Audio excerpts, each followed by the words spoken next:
Greetings and welcome to another episode of The Last Video Store, the show where I, Alexei Toliopoulos, talk to your favorite people about their favorite films in the style of an old school video store rental combo. That includes a staff pick recommendation based on our guest taste. And our guest on today's episode, one of the coolest, funniest, favorite people. It is Geraldine Viswanathan, who you would know from, oh my gosh, Thunderbolts, the Marvel movie. She's in that. Blockers. Blockers. I love that movie. Isn't Blockers so funny? It's so good. Geraldine is such a cool, funny person. Known her for years. I met her when she was around Sydney comedy for a brief time, kicking things off, then immediately was in Blockers and was like, oh, wow, there she goes. She's gone. But such a talented comedic star. And right after our chat, I watched her newer film called Oh Hi with Molly Gordon. And she's so funny. Her and Molly Gordon, I think, are two comedy powerhouse performers. Both excellent and great in that film. So big recommendation for Oh Hi. But she was just in town over the Christmas time. She wanted to come do the pod and talk about some movies. We have a great chat about them. And since recording this, it has finally been announced that she has joined the cast of the new Amy Poehler comedy Dig. Yeah. Can't wait to see this show. Yeah, me too. I mean, Amy Poehler, award-winning podcaster. Award-winning podcast of my colleague and contemporary podcaster. But truly, Geraldine is so freaking funny and so talented. And this episode is a bloody riff storm. We were riffing it up, yucking it up this time. Can't wait for you to hear it. We're going to get into it in a second. In the meantime, pick up some tickets to my comedy festival show, VHS.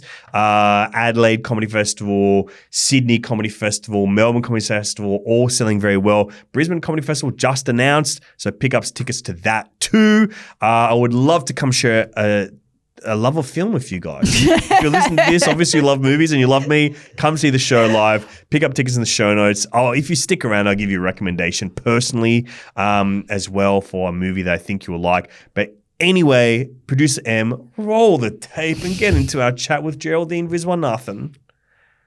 Oh, beautiful mime work. Beautiful mime work. She did it. Terrible producer.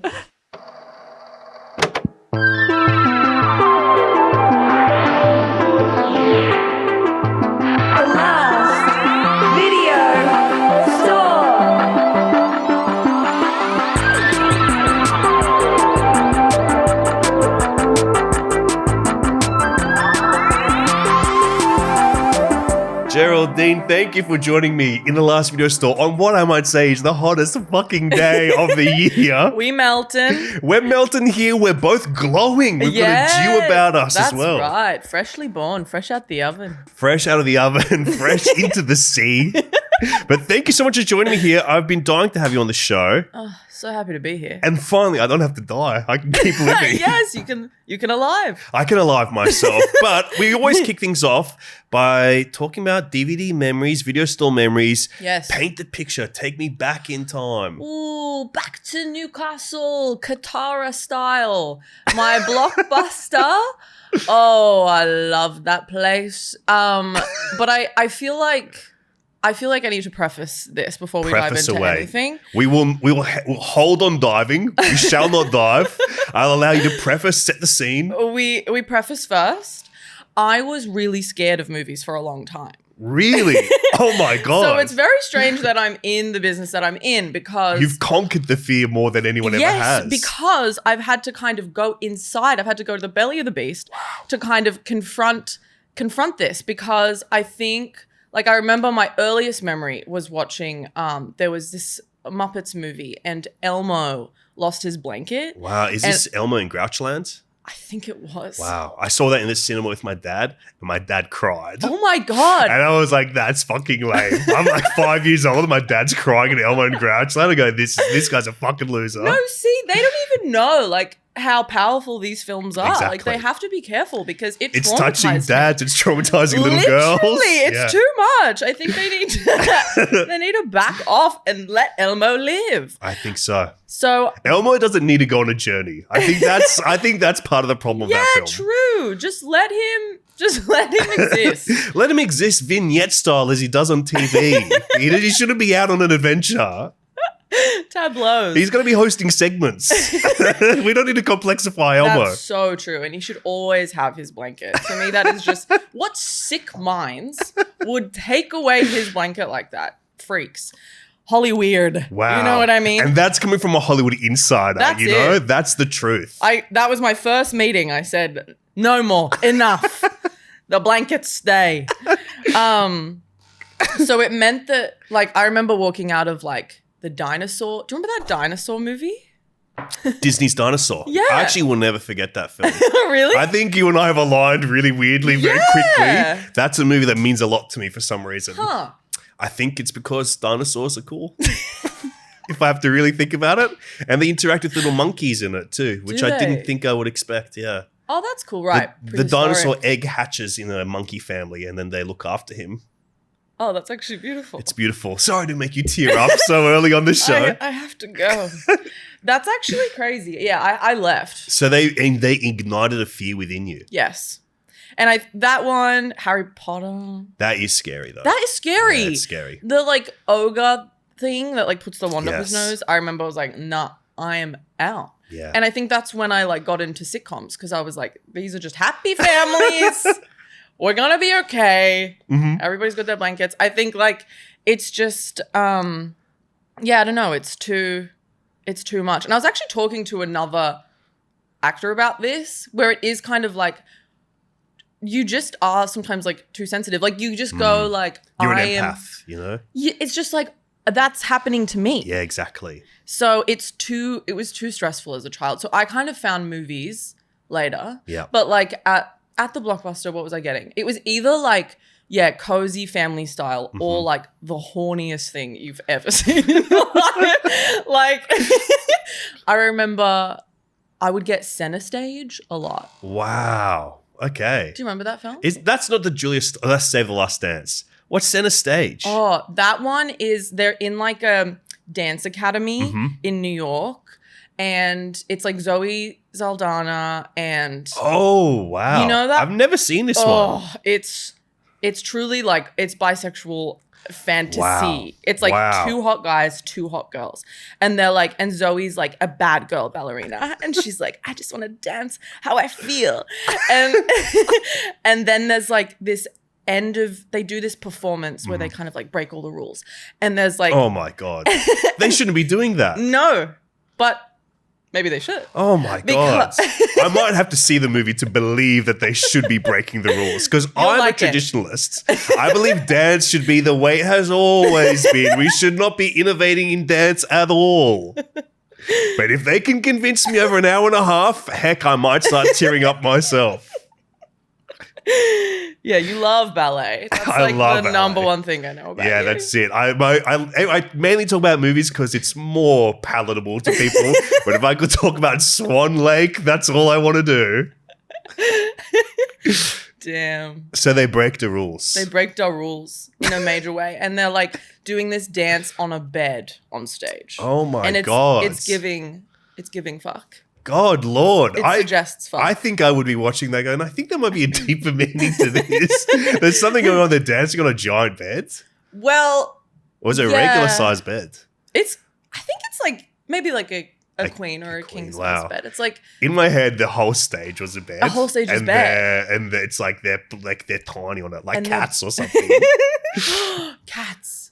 That was the seminal text. Did you drive with cats? I saw it and I wish that I was feeling a joy watching it. Instead, What? I was feeling immense upset Because I got stuck on the scale, I would say, that the cats were they were meant to be the size of cats, watching it. Like there's things around. I think this is the live action. The live action. Sure, yeah. Yeah. Oh, yeah. Wait, is there an animated one? Well, I think I got at the video store, like a recording of the live performance. I have seen that too. And that's a Okay. little bit more transportive, I'd say. Yeah. Because the horniness feels more wrong. Yeah. The horny, because they're all in these suits and it's like, this is a really horny movie. And Yes. it's should be illegal, I think. No. Let them be hot cats. Let them be, Wow. kilfs, Okay. if you will. Yeah, okay. Yeah, well, Gil's more, I would say cats I would consider, not like, but I'd consider to fuck them. But that's a beautiful journey to film. You conquered your fear. Yeah. You experienced horniness watching Center Stage. Unfortunately, you experienced horniness watching Cats. The live action production of, I guess, the West End play. I think so. I think it's the West End version. Yeah. Yeah. And I remember when they came to Sydney. That was a big deal. Was that scary? No. Okay. I knew I was safe with the cats. I mean, I don't know. I think because, transporting into that world, I felt okay. I think there are scary bits, actually. Wow. McCavity was scary. McCavity is scary, yeah. And I actually called my first cat McCavity.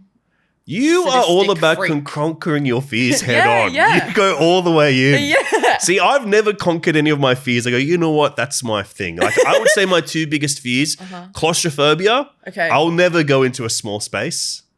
You know, that's, I like, you know, what am I going to do? Go in a tunnel? Like, you know, people go to Vietnam on those holidays. They go, we're going down those tunnels. I go, I would kill myself. I wouldn't do it. Just can't imagine doing it. I would be crying thinking about it. And the other one, I'm really afraid of pigeons. And I wouldn't touch one of those or anything like that. So, okay. And you're going in, you've lived every fear. You've called your cat Mr. Mistopheles or whatever it was. McCavity. It was McCavity. But, okay, whoa. So you're having nightmares in a tunnel with pigeons. If that happened, I would be really upset.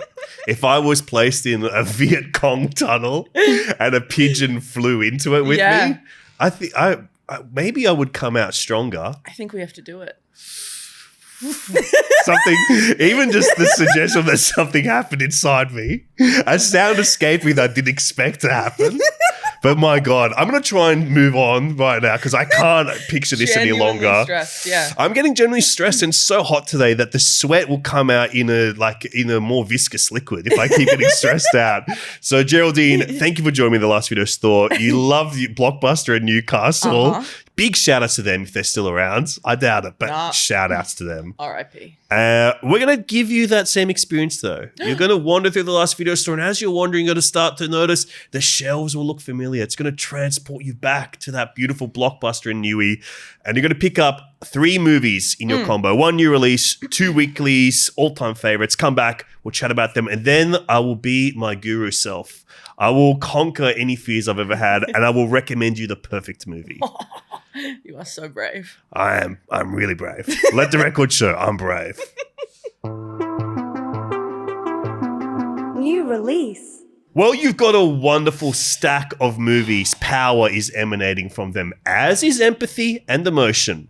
And the first movie you've got, your new release film, is a film from one of my favorite filmmakers, a hero of mine. Yep. You know him as M. Night Shyamalan. I call him the Shy Guy. Oh! And you have picked up his newest film, Trap. That's it. Thriller. I think this is an underappreciated film. This was the greatest theater-going experience I've had since probably Get Out. Whoa, really? Yeah. Oh my gosh. It was a packed theater, and I was with my silly-ass friends, and we were... Silly-ass friends unite. All the silly-ass crews there. Best believe they're acting silly. And I was simply cracking up. I just feel like there's so much that I love about it. I think, first of all, I think nepotism is beautiful and important when brown people do it. Yeah. I think that Yes. Let it be known, M. Night Shyamalan cast his own daughter as a pop megastar in this film. Salika, And I think would she's die for fantastic you. in this. She's She's great in this unbelievable. film. Lady Raven. It is a breakthrough. I'm looking up Lady Raven on Spotify while I'm watching this. No, it bangs. These are straight up bangers. And I feel like there's just the whole kind of there are so many moments where you're just like, these are aliens. Made by aliens for aliens. It is just so, it's just bizarre. But it's so, like, the shots are so unique. And I just feel like, and Josh Hartnett is like actually giving quite a layered performance here. I think it's a great instance of casting and characterization. Yeah. Because if you're not familiar with this film, the premise of this film is a dad gets tickets for him and his daughter to go see Lady Raven, who is the biggest pop megastar in the world right now. Oh, yeah. It's a big stadium show. But what this actually is there's a trap that has been set to catch a serial killer. And pretty quickly, spoiler alert for this movie, I guess, should we I would say go see this movie. Yeah. But I actually think if you know the premise going in, unlike most M. Night Shyamalan films, it will not detract from your experience. Yeah. So pretty quickly you start to go, there's something up with this dad, Josh Hartnett. Yeah. And Josh Hartnett is, I think, he's got such a movie star charisma and a confidence. Yeah. But he's such an accomplished actor that he can do this like multi-layered aspect of it. So you're rooting for him because he's a movie star and he's placed as the lead of this film. But he can access his darkness and pretty quickly go, something's up with this freaking dad. Yep. And is he being ensnared in the trap? What's he hiding? And I think there's something about that that's so exciting and so thrilling. Yeah. And I love the thing you said about this feels like Aliens. Because I think that this is often criticism applied to M. Night Shyamalan, where they say like his characters feel unnatural or their dialogue feels unnatural. But to my mind, I guess because I really grew up watching his films, I love his films. There's like a style to his dialogue. Yes, totally. That I would say is like akin to like a Yorgos Lanthimos or something like that, where it's very writily overwritten. Yep. But to the ear, I think for me, it always sounds very stylized. And I think that if you can zone in on that shit, you'll have the best time of your life going, Truly. I embrace the shy guy. Yeah, I embrace the shy guy in a major way. He is my papa. I think it is also, it's such a, like, I just love that most of the movie is just like, Dad, why are you being sus? Like, my dad's being sus. Like, I just know, like, it's just such a beautiful, I don't know, that he wrote about this, like, daughter, father thing. Like, I just feel like there's so much of his experience in this film of just like he cares so much about his daughter and like wants her to be okay, but he also has this passion, I guess. But like, Yeah, you can call that a passion, I guess. Filmmaking, serial killing, it's a passion. Yeah. I mean, I think a lot of filmmakers would be serial killers if they couldn't make films. Yeah, I think so. I feel like that maybe- is why the film industry should be upheld and we should really work on it because you'll be unleashing a lot of killers out there. Yeah, exactly. Fund film. But no, I think I just I mean, I also any M. Night joint, also Old is one of my favorites. Olds, yes. I just think he's kind of goated in like the true experience of watching a film and just being like immersed and the twists and turns. To me, I go, that's what it's all about. I think his films are such a luxury to me Yeah. because if you look at like any of his films, he's worked with some of the best cinematographers of all time, like across his career. This film is cinematography by Sayombu Mukdiprom, who is the cinematographer of Challenges, Call Me By Your Name, Suspiria, Queer, but also the films of A Picture Pong, Uncle Boon Me, who can recall his past lives. Like he's really worked with like some of the best like cinematographers across his entire career. Holy shit. I think Trap is obviously no exception, but I think he's very good at collaborating with them and crafting like genuinely unique images for each film. The other thing that I think is really interesting about this film is there is one character or one actor in this film that I cannot tell if it's a cameo or not. Because this movie is called Trap and it's about trapping a guy who, for the most part of the film, is a parent. And in this film, starring as Dr. Josephine Grant, who is someone who's overseeing this trap, putting the trap together, is an actor called Hayley Mills. Do you know who Hayley Mills is? She's most famous for playing the original twins in the Parent Trap movie. The original Parent Trap, the Disney film. So I'm always like, is this intentional? What's going on here? Whoa. So she's trap trapping link. a parent, and she's the original Parent Trapper. Whoa. So I think it's one of the most multi-layered films ever. That you discovered that. That is brilliant. I probably can't be the only guy, but thank you for saying I'm brilliant. I need to hear him speak to that. I'm sure that was deliberate. I hope so. Because he's such a cinephile. He would is such a know. cinephile. He would know. He'll be the right age to have been growing up with Parent Trap. Yeah, and he's probably watched it with his daughters and then been like, Fuck, it all comes back to his relationship with the daughters. yes, My he is God. the brown dad. He He's is the brown best. dad. My Yeah. God, I love him. I love him so much. I always get emotional about Shyamalan because Yeah. he just is one of the greats and people are mean to him, his movies sometimes. Literally. Yeah. And he's prolific. He's prolific. I think Trap is excellent. Like, I think that he's this current period that he's in from Trap, Knock at the Cabin, Old. Yeah. I think he's making some of his most interesting work. Mm-hmm. And I think that there's like a really great audience for it. Mm. I also remembered, just as we were talking about it, I remembered how I watched this movie because I missed it in the cinema. I watched it basically 1 year ago, almost exactly. Because What? I remembered it because I was, for the first time, I was baking a Christmas ham. I'd never done that before. And I was doing a rehearsal Christmas ham. I was like, I want to try it out. So I was like, it's going to take me like 4 hours because I'm going to keep, basting it. And you threw Trap on. and I put Trap on. So every probably half hour while watching Trap, I'd hop up, be glazing my ham, sit back down, press play, watch another 25 minutes, hop back up, hit pause, get that cherry jam that I've concocted up, and then start glazing my ham again. That is how it should be seen. I think so. Yeah. Not enough film critics admit to glazing a ham while watching a movie, but I did it while watching Trap. No one else is doing it like that. Yeah, well, I'm trying to train a new generation of people out there, so I'm the first of many. So that is M. Night Shyamalan's Trap. Did you have any other final thoughts before we move on to your weekly choices? No, I just... Do you have a message for M. Night? My message for M. Night For Minaj? would be, first of all, adopt me, please. Mm-hmm. And then, second of all, get me in there. Wow. We have to collab. I think so. That is someone that I am just so dying to meet and work with.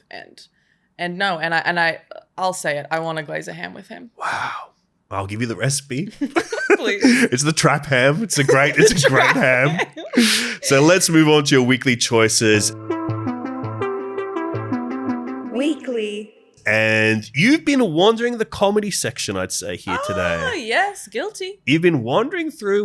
You picked up a couple of films, but this film that you picked up, there's one that I've been dying to talk to you about. As soon as I saw it laying on that table over here on the counter, you dropped it down. Yeah, you were drooling. I was drooling. Yeah. And this is a film that I hadn't seen since I actually did work in a video store. No way. I remember for me this film, because it's like, obviously we're talking mid-2000s comedies, and the one that we're about to talk about was a real discovery. And this is a movie called Smiley Face, starring Anna Faris by Greg Araki.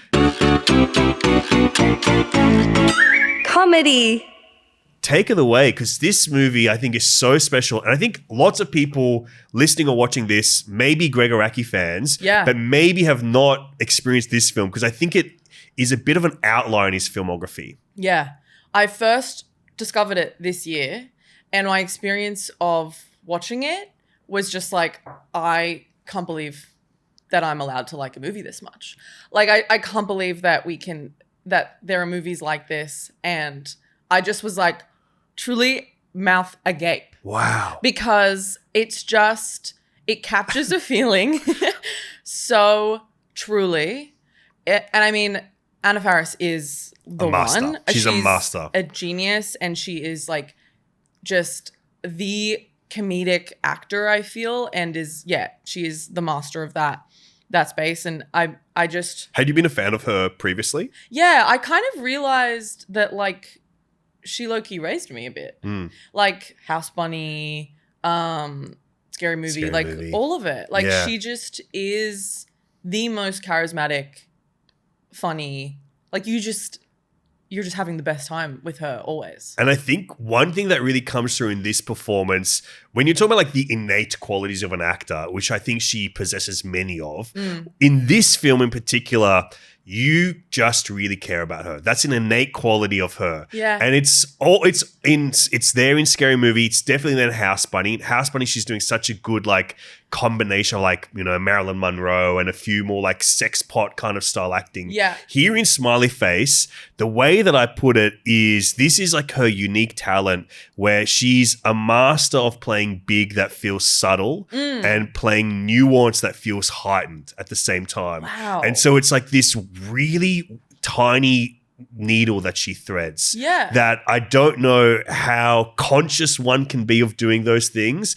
but the way she does it here in this movie is just beautiful. And this is such an interesting film because it's by an art house queer filmmaker, Greg Araki. Yeah. And I think it's the film that he makes right after, what's the Joseph Gordon-Levitt?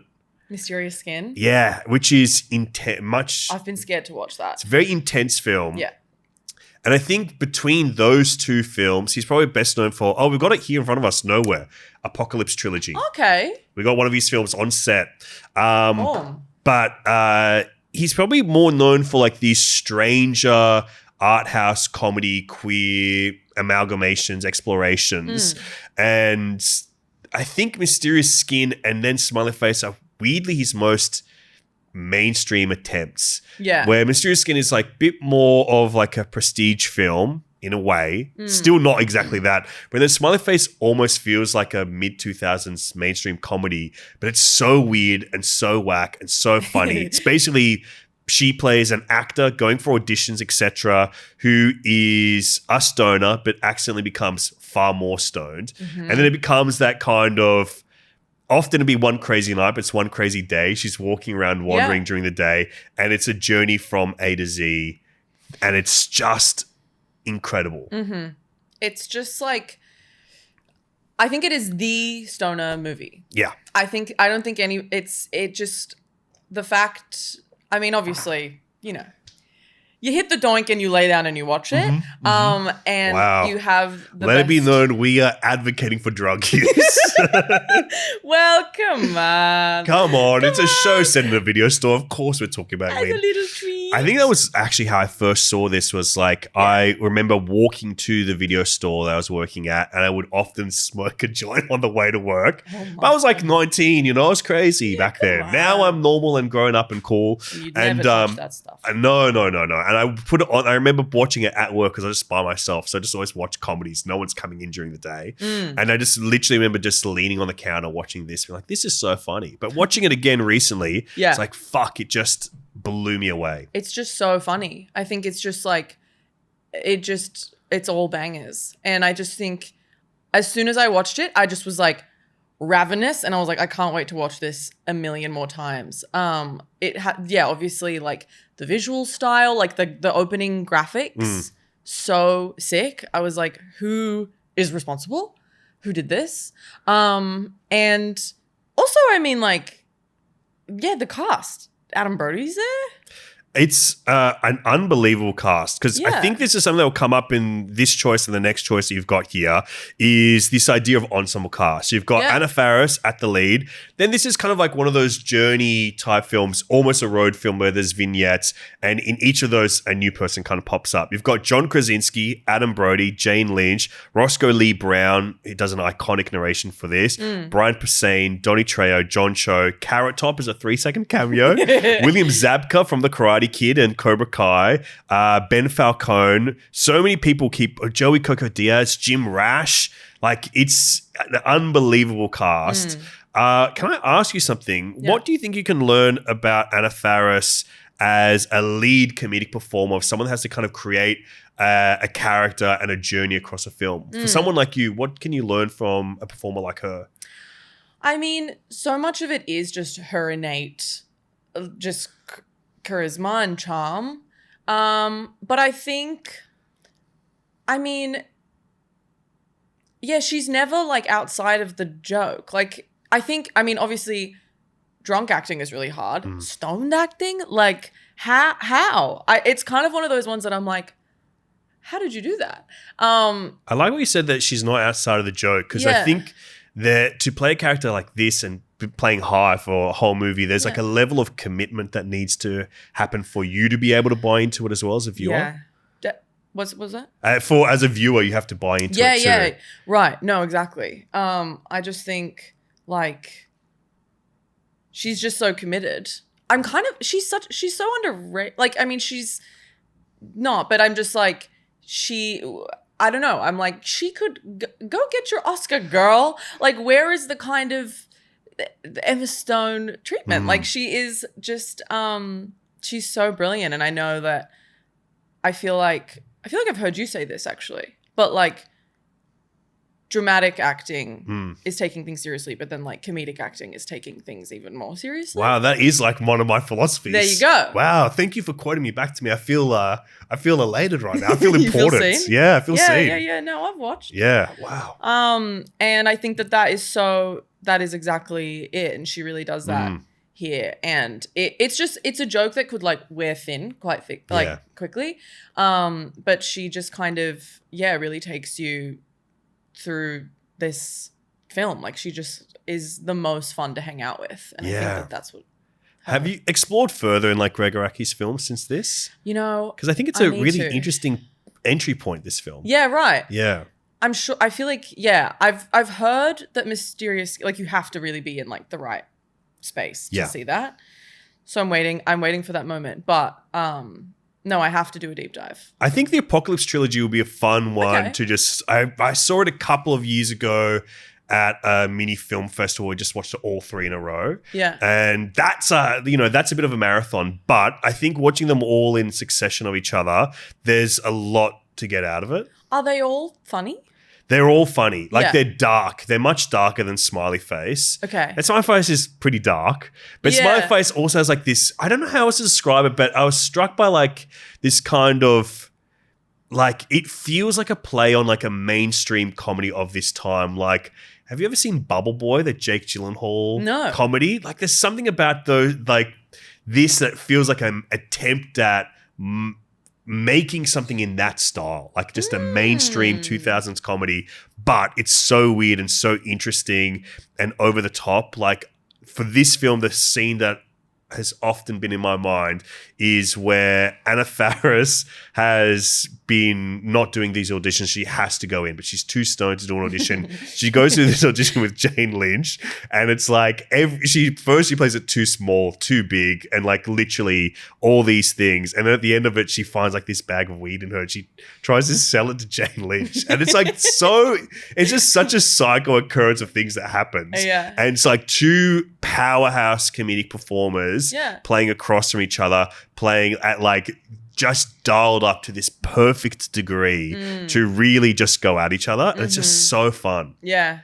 No, it's the best. It is really it is a dream role too. Like I think her and like Amanda Bynes, like I feel like they just like get to let the freak flag fly, you know?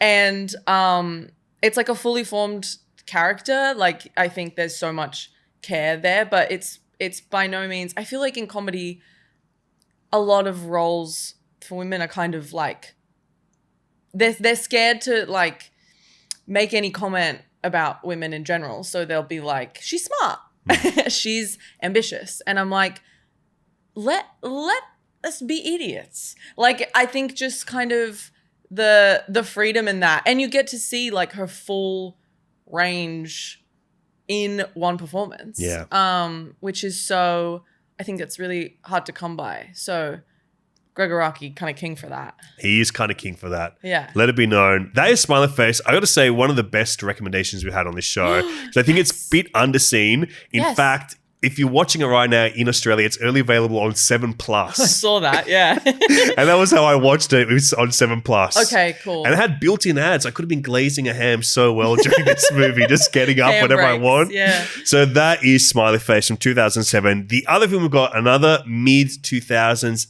I would say extremely important comedy drama. A darling. This is Little Miss Sunshine.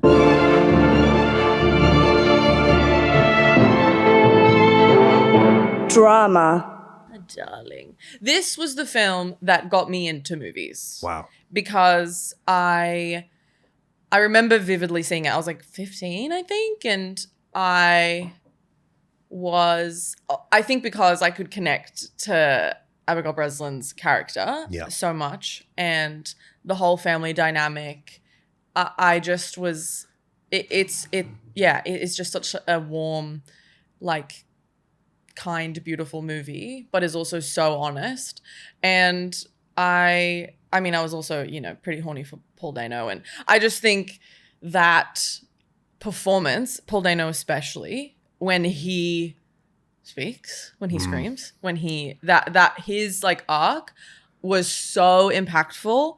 And that was, I think, when I was like, I want to do that. Wow. Like, So had you been acting at this point? No, I think I was like, I mean, I was always in like drama class from like kindy. Like I went to performing arts school in Newey. But I think it was always kind of comedy like that I was obsessed with. And then, but watching this, I was like, oh, there's so much more. And I just became, it just felt like such a magic trick. I mean, comedy is such a magic trick, but just kind of that arc. I think also it's such a great script. Like, I think, kind of, you're just always trying to find that experience, whether it's in writing or acting, where you're just like, whoa, it just is powerful. And ever since then, I've been obsessed with Paul Dano. Yeah. And I mean, he is a magnificent actor. He's crazy. Yeah. He's like just and like what better introduction to a world of film than this character? And the next year he does There Will Be Blood, and you go, holy shit, this guy can fucking do anything. Literally. Just the king. It's crazy. He really is like the actor, I think, about like he is just generational talent. I remember when this film came out, this was like, similar time in my life, I was 15 and it was when I started taking film seriously, where it's like I'd always been a film nerd, film lover. Yeah. Always been like, 4 years prior to that? I was like 11 going, I love movies. But this was like the year where it's like, I think my taste had developed and caught, because I'd watched more older films. But this time I go, well, I also want to get into like the contemporary stuff. Yeah. Like what's happening now and kind of be across it. Yeah. And I'm like, I'm going to see all the movies that I think are going to be the Oscar nominees for this year. Yeah. So I'm watching this, The Departed, all that kind of stuff. But this was the one I remember so vividly seeing in the cinema, being moved by it. Yeah. Pretty sure I saw it like either with my mum or by myself. So I started going, this is the year I started going to movies by myself. Wow. And Little Miss Sunshine, it was that script. Like it was seeing a film that is so consciously an ensemble piece. Yeah. And each of those characters have a unique arc and they are all unique to each other and they're all individual, like they have an individual voice each. Yeah. Like they don't all sound like it's written by the same guy. Yeah. They all have a unique voice. And taking on that arc, it's when I started appreciating road movies for the first time. Totally. So it literalizes the internal journey and takes it external as well. Yep. But I just remember just being so aligned with that script, inspired with the great Michael Arndt. And it was, once again, like a calling card, like a real script that just announced a big career. From then, he went on to write Toy Story 3. And I believe he also wrote Star Wars The Force Awakens, I think, like at least the first draft or something of that film. So he's got a really interesting filmmaking career of like where it kind of goes into this film just being like, this is a perfectly written script. How can we make this guy the mainstream script writer now? And I think Little Miss Sunshine is just an essential film in understanding the way American independent cinema was playing with tones of comedy and tones of drama together to make, what's often called the dramedy. And I would say this is the dramedy. Yeah. What year was it? 2006. 2006. Okay. Wow. So I have picked this 2006, 2007, the best years in history. What is it for you that takes you back to that time that makes you go, I love these movies? I don't know. Is it a nostalgic sense of like falling in love with stuff for the first time? I think so. I think it was just like, wow, simpler times. And like, and there's just like I don't know, that whole kind of era. Like I also remember I was pretty obsessed with 500 Days of Summer, which I feel like came pretty close after that too. Like just that, I don't want to say twee, but just, that kind of it's in the ballpark of twee. Like it's not quite exactly. There's something else there. But I just remember that changing, where I think maybe it's that feeling of this is allowed. Like this exists. I don't know. I think that sometimes, I think maybe I was always a bit intimidated by movies and was like, oh, this is so. I don't know, because my dad made me watch The Matrix when I was like 8. Wow. And I was really scared and I was really overwhelmed by what was happening. You're afraid of movies. Here's what I'm going to teach you. The whole world is fake, so enjoy movies while you can. Literally, I was like, no, I'm not okay. So I think there's something reassuring about these movies where it's like, these are universal. You're not alone. Wow. And Matrix is a little like, you're alone. Unfortunately, you're alone. You're a battery, mate. And you know what? Everything's fake. Everything you've experienced is fake. You're a fucking battery. Yeah. No, got to the Matrix later, but at the time. So I think, these were sort of like, bridge movies. Well, let's cross that bridge, mate. We've reached that point in the show where I have been thinking, I've been dreaming, I've left my body for moments at time and wandered the shelves to try and go, what is the perfect movie I can get for you? Staff pick. And I've been thinking about it a lot because I wanted to give you something that has like the multitudes of textures that we've talked about, but also want to try and give you something Australian because I think that I remember I read a review for one of your films ages ago, Hala. And in that review was an Australian critic. I can't remember who it was, but they talked about, they go, we got to start calling you our Geraldine. And I was like, wow, to get that is like that, like I think such a prestigious honor, you know, for some people to start saying that. Yeah. So I want to pick Australian film and I want to pick a film from Australian actor who came back to make this film in Australia. Cool. And this is from 1987. I think it's one of my very favorite films, one of my truly favorite filmmakers, Gillian Armstrong. The movie is High Tides.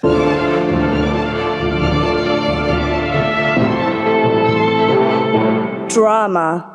Have you seen High Tide? No. This is such a great film. Is it a beach movie? It's set in a beach or set in a beach town, much like Newcastle as well, where you grew up. I actually don't know where it was shot, but think it's somewhere along the coast of New South Wales, I think. Okay. I think off the top of my head. So it stars Judy Davis, one of the great actors. She plays a backup singer in an Elvis tribute act that travels around Australia doing it. But that's just the starting point of the film. She gets fired and stranded in a small coastal town after losing her job in the band.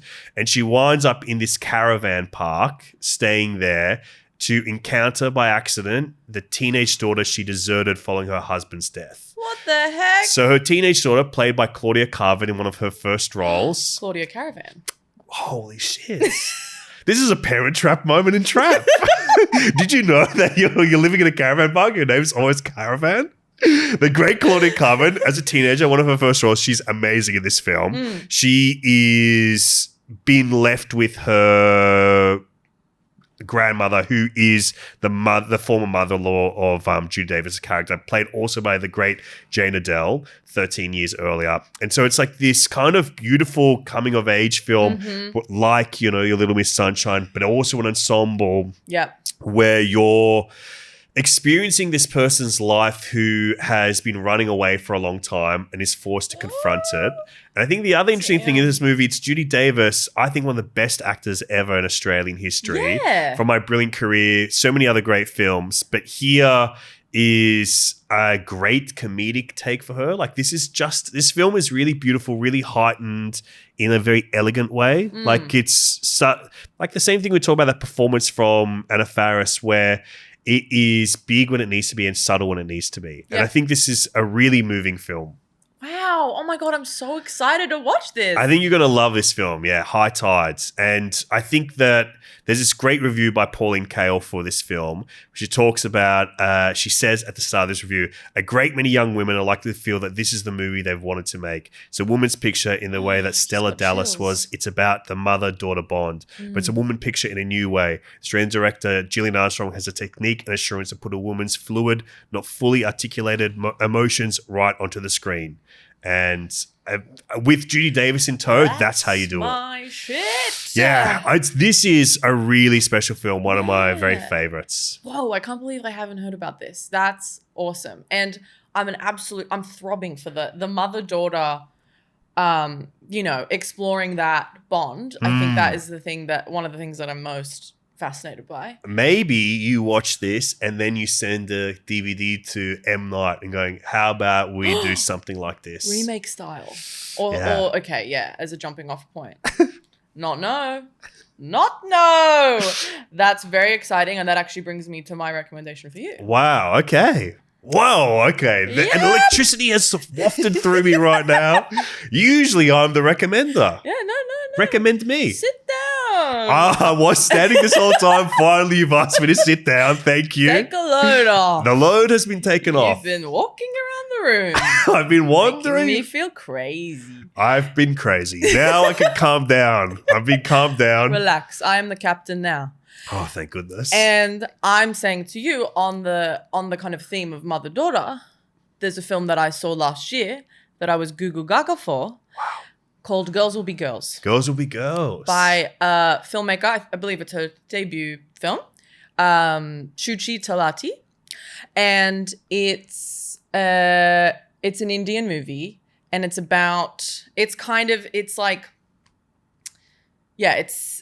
in the kind of mountains in India, and it's at like a private school, and it's a teenage girl who's kind of falling in love for the first time, but it's kind of about it. And then her kind of really young single mom who becomes kind of enamored by this guy who comes into her life. And it's about like their dynamic together. And it's just like, it's so yummy and interesting. And it's another one where I was like, oh, we're allowed to do this. Okay. So I'm really curious what you think. And it's also just like funny as hell and real as hell and just so honest and very, very charming lead performance too. Unreal. That's Girls Will Be Girls. Girls Will Be Girls. And the mum is an incredible actor who she was also in There Will Be it's one of those titles that always kind of slips around. There Will Be Light. All We Imagine Is Light? Yes. I love that movie. Yeah, me too. Oh my God, I'm going to watch this weekend. Yeah. Okay, that's it. Next time you're on the show, you watch High Tide, I'll watch Girls Will Be Girls. We'll talk about both of those. Boom. Deal. There we go. Deal. I would say shake on it, but it's so hot today. We probably shouldn't shake hands on camera. We shouldn't be touching. But Geraldine, thank you so much for joining me on the show. Thank you for coming to the Last Video Store. Absolute pleasure to have you in here. Can I ask, is there any movie of your filmography that you would want people to check out? What the heck? That they may not have seen? Yeah, go on. I think there's a film called Oh Hi that just dropped on Netflix that I did with my friend Molly Gordon, directed by Sophie Brooks, and it's really fun. Logan Lerman, John Reynolds. It's a rom-com. And what else? Thunderbolts is on Disney Plus. Wow. Start streaming, guys. It's kind of just get all the streaming services. Get all the streaming services and watch every Geraldine movie. Is that so much to ask? Come on. But thank you for joining us. You're going home with a beautiful stack of films. You've got Trap, you've got Smiley Face, you've got Little Miss Sunshine, you've got High Tide. That's a good And time. I've got Girls Will Be Girls. Yes, you do. Holy shit. People usually, they don't give me a gift on the show, so thank you very much. That's not right. Yeah, I'm sorry. no, you're the first polite guest we've had. The Last Video Store.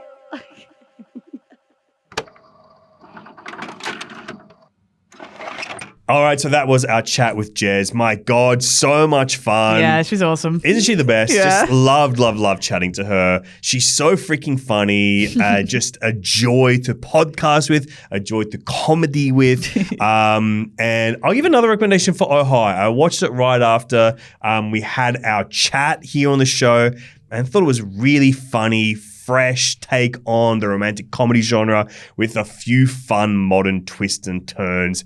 Enjoyed it very, very much. I think her and Molly Gordon are such a beautiful team up when it comes to like modern comedy for the big screen. So I can't wait to see what they do next together as well. Mm-hmm. In the meantime, get pumped for Geraldine's new show, Dig with Amy Poehler. Oh, God, I can't wait to see that. Made me so happy when she told me she was going to star in the show with Amy Poehler.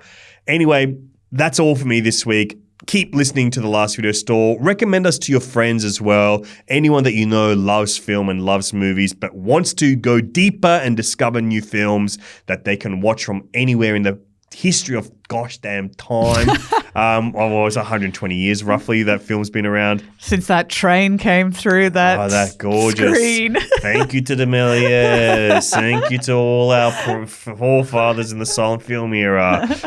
Go check all that shit out, including those old ass movies. I'll see you there.